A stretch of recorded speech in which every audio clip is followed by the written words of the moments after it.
I kind of think, especially for something like the ironwood, we don't want it to get like covered in debris.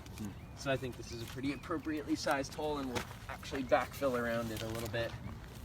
Okay, so the center tab here, this is just like an evaporation cover. This just prevents the water that's underneath here and the water that's draining in there from evaporating out, basically. And you can plant it, you can see there's like 3 different options on there. So you could plant like 2 small things right next to each other, or 1 bigger thing out of the center.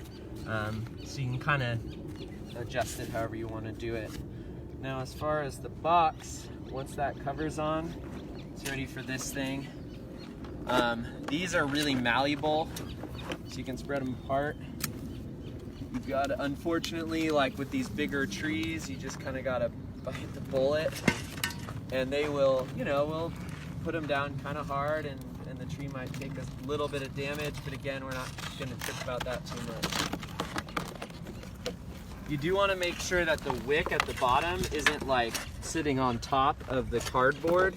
So I just kind of like to feel for it and just make sure that it's sitting kind of on soil.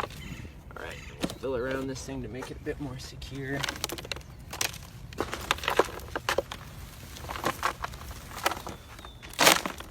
Not in it. All right, we hand me the algal cover. This thing just keeps sunlight from getting in the water, the black thing. And then these will direct water down around the root ball when it rains. Okay.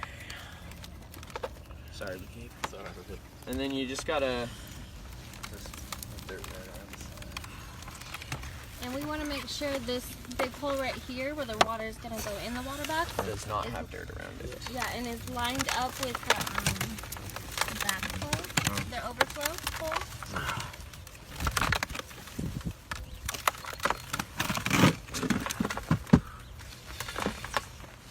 All right. Now the cover. So when the company that makes these does the trees, they usually do really small ones so that we're not going through this process of trying to get the cover over a tree.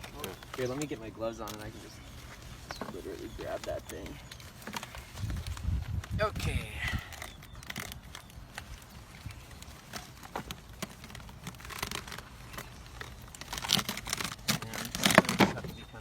With it, and then you want to make sure that this is important. There's these little tabs coming out of the center. It's really easy to forget to lock those on, so we want to make sure the center tabs are locked, and then you'll secure the outside of the box. And then there's these water directing tubes, and they have like you can see like a ridge on them. That's facing in towards the center of the Groasis box. And then you kind of want to line up the box so that it's for sure sitting on top of the evaporative cover. And bada bing, bada bang, you have Groasis water pump. Add water. Yeah. All right.